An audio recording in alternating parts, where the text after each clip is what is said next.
মধ্যপ্রাচ্যের চলমান উত্তেজনার মধ্যে হঠাৎই সামনে এসেছে এক চাঞ্চল্যকর অভিযোগ। ইসরায়েলের দাবি, তাদের সবচেয়ে ঘনিষ্ঠ মিত্র যুক্তরাষ্ট্রই নাকি পর্দার আড়ালে ইরানের সঙ্গে গোপন যোগাযোগ চালাচ্ছে। আর এই অভিযোগ ঘিরেই তেল আবিব ও ওয়াশিংটনের সম্পর্কে তৈরি হয়েছে নতুন এক অস্বস্তিকর পরিস্থিতি। ইসরায়েল ও ইরানের মধ্যকার সংঘাত যখন ক্রমেই তীব্র হচ্ছে, তখন নতুন এক কূটনৈতিক নাটক সামনে এসেছে। ইসরায়েলি প্রধানমন্ত্রী বেনিয়ামিন নেতানিয়াহু সন্দেহ প্রকাশ করেছেন যে মার্কিন প্রশাসন তাকে না জানিয়েই তেহরানের সঙ্গে গোপন আলোচনা চালাচ্ছে।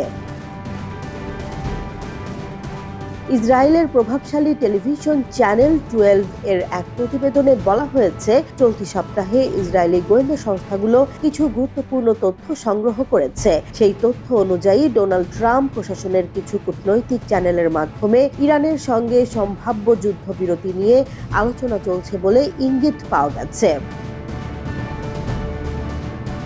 এই তথ্য প্রকাশের পর তেল আবিবে রাজনৈতিক ও সামরিক মহলে ব্যাপক আলোড়ন সৃষ্টি হয়েছে। নেতানিয়াহু সরকার ইতোমধ্যেই এ বিষয়ে সরাসরি হোয়াইট হাউসের কাছে ব্যাখ্যা চেয়েছে বলে জানা যাচ্ছে। ইসরায়েলি নেতৃত্বের আশঙ্কা, তাদের চলমান স্বাভাবিক অভিযানের লক্ষ্য অর্জনের আগেই যুক্তরাষ্ট্র হয়তো ইরানের সঙ্গে কোনো সমঝোতায় পৌঁছে যেতে পারে।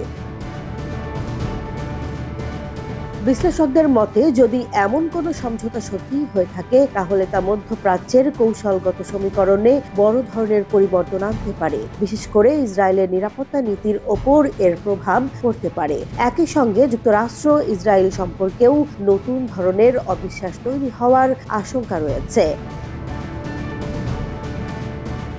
তবে এখন পর্যন্ত এ বিষয়ে আনুষ্ঠানিকভাবে কিছু স্বীকার করেনি ওয়াশিংটন। হোয়াইট হাউসের পক্ষ থেকেও কোনো স্পষ্ট প্রতিক্রিয়া পাওয়া যায়নি। ফলে প্রশ্ন থেকেই যাচ্ছে, আসলেই কি পর্দার আড়ালে নতুন কোনো কূটনৈতিক সমঝোতা তৈরি হচ্ছে, নাকি এটি কেবল গোয়েন্দা তথ্যের ভিত্তিতে তৈরি সন্দেহ?